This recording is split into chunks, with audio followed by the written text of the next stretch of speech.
मी अनेक ठिकाणी बघितलेलं आहे, रजनीकांत आणि इलायराजा तिकडचे साऊथ मधले खूप मोठे संगीतकार होऊन गेले आहेत, म्हणजे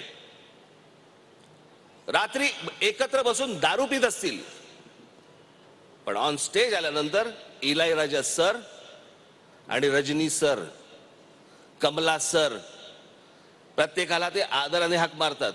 त्यांचे स्वतःचे कितीही घनिष्ठ संबंध जरी असले, तिकडच्या हिरोईन्स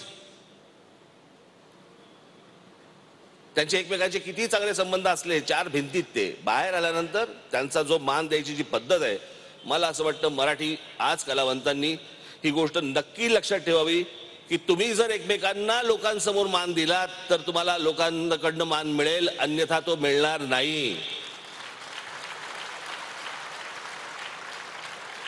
तुम्ही जर नाक्यावरती उभे राहिलेला असाल तर तुम्हाला पैसे देऊन कोणी बघायला येणार नाही. मला आजपर्यंत कधी अशोक सराफ मला हे कधी कुठच्या नाक्यावरती उभे राहिले मला कधी दिसले नाहीत, म्हणून मी पैसे काढून बघायला जाणार आहे त्यांना. जे मला सहज मला दिसतंय, जे सहज मला मिळतंय, मी ती गोष्ट पैसे काढून का बघायला जाऊ. आणि मला असं वाटतं की तुमचं मोठेपण, कलावंतांनी हे आपलं मोठेपण हे तुम्ही जपलं पाहिजे. तुम्ही इतरांना मोठं म्हटलं पाहिजे, दुसऱ्यांनी तुम्हाला मोठं म्हटलं पाहिजे, तर लोक तुम्हाला मोठं म्हणतील.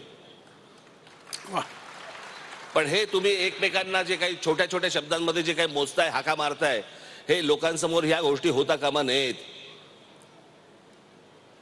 आज प्रशांत दामले इथे अध्यक्ष आहेत.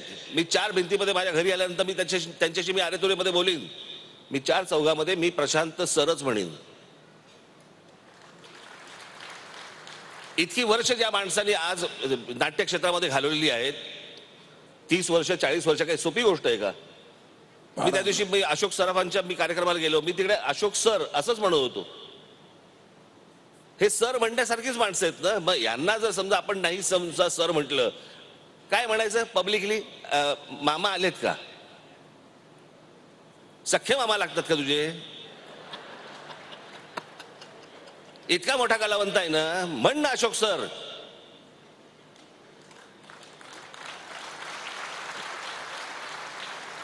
कशासाठी, म्हणून ही आपुलकी जी आहे, ही आपुलकी तुमच्या चार भिंतीत ठेवा, घरात ठेवा. लोकांसमोर ज्या वेळेला याल त्यावेळेला तुम्ही एकमेकांना मान देऊनच बोललं पाहिजे, तरच मला असं वाटतं या नाट्य क्षेत्राला आणि चित्रपट क्षेत्राला पुढे काहीतरी चांगलं भविष्य आहे. त्यांची साधी साधी दक्षिणे तुम्ही साधी साधी लोक घ्यावं, आत्ता आलेली, खरंय, कसे नम्रपणे बसलेले असतात, कसे त्यांच्याशी वागत असतात, कसे बोलत असतात, एकदा त्यांना ऑब्झर्व करा. अदबस्त, खरंय.